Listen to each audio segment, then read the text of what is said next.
Imagine waking up tomorrow morning and finding one squishy toy next to your bed. Some people get a tiny soft loaf of bread. Some get a strange little cat. Some get a peach that smells so sweet you almost want to squeeze it again immediately. At first, it feels harmless. A tiny toy, soft, cute. You squeeze it and it slowly comes back to life. But if every person on Earth had one squishy, we would be talking about more than 8 billion soft little objects. So here is the question: how much damage could something this adorable actually leave behind?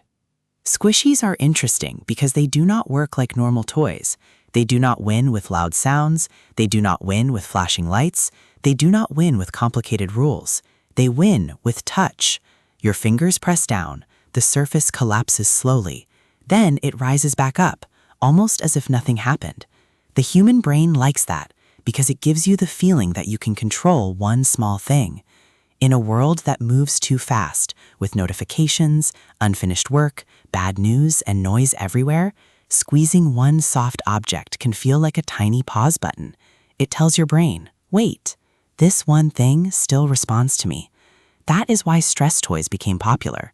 Stress balls, fidget toys, slime, squishies. They do not solve life, but they create a small moment of relief. And small moments of relief are exactly what screen-aged humans are running out of. But every comfort has a shadow. The moment we turn comfort into a product, the world has to manufacture it. Many squishy toys are made from soft foam-like materials, often polyurethane-based. Some are painted, some are scented, some are coated to look almost like real food. The problem is not that every squishy toy is dangerous. The problem is that a cute, soft toy is never only cute. Behind it, there is a factory. There are raw materials, there are colors, there are fragrances, there is packaging, there is shipping, and eventually, there is trash. If one person buys one squishy, it feels tiny. But if billions of people buy one, it stops being a toy. It becomes a soft mountain moving through the global economy. Think about the smell. Many people remember it instantly.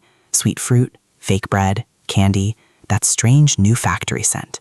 Some of those smells come from volatile substances released by materials or added fragrances. In some countries, safety agencies have tested soft toys and found cases where chemical emissions were serious enough to trigger warnings or recalls.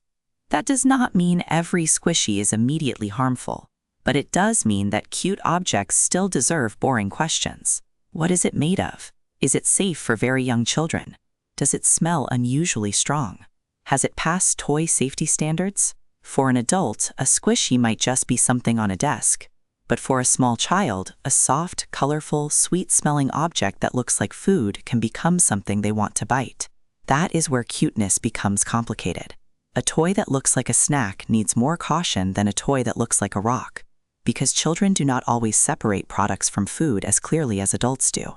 And the softer it is, the sweeter it smells, the more it looks edible. The more the risk becomes about behavior, not just chemicals. But there is another impact that is much quieter: trash. Squishies are usually not designed to be repaired.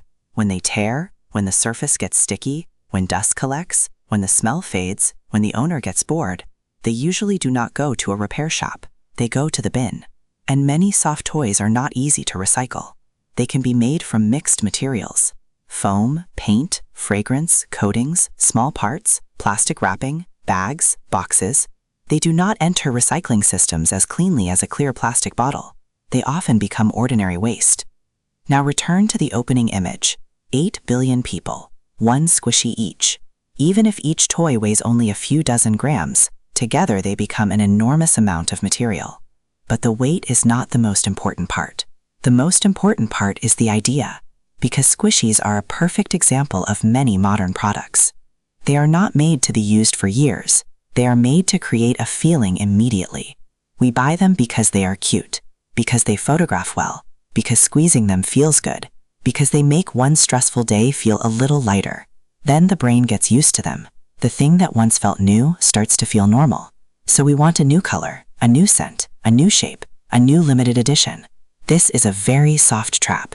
It does not force us. It only whispers, one more is fine. And yes, one more may actually be fine. The planet is not damaged by one extra toy from one person. It gets heavier from one extra toy repeated by millions of people. This does not mean we have to hate squishies. In fact, squishies reveal something important about humans. We need touch. We need play. We need small physical things that calm us down. Humans do not live on information alone. We live through sensation too. A child squeezing a squishy may be exploring texture, pressure, and movement. They may be learning that some things change shape and return. An adult squeezing one may be taking a break from stress without opening another screen. So the better question is not, should squishies exist? The better question is, how many do we need? How long do we use them? Which ones do we choose? And what happens when we are done with them? A good toy does not have to last forever, but it should be safe. It should last long enough. It should not push us into endless replacement. And it should not become a problem the planet has to store for us. If everyone on Earth had one squishy, the world would not collapse overnight. The oceans would not turn into foam in a single day. Cities would not drown under soft toys by morning. But we would see something clearly. Tiny objects are not truly tiny when they are manufactured for billions of people. Cuteness has a cost. A toy does not begin in a child's hand and end when the child gets bored. It begins in a factory.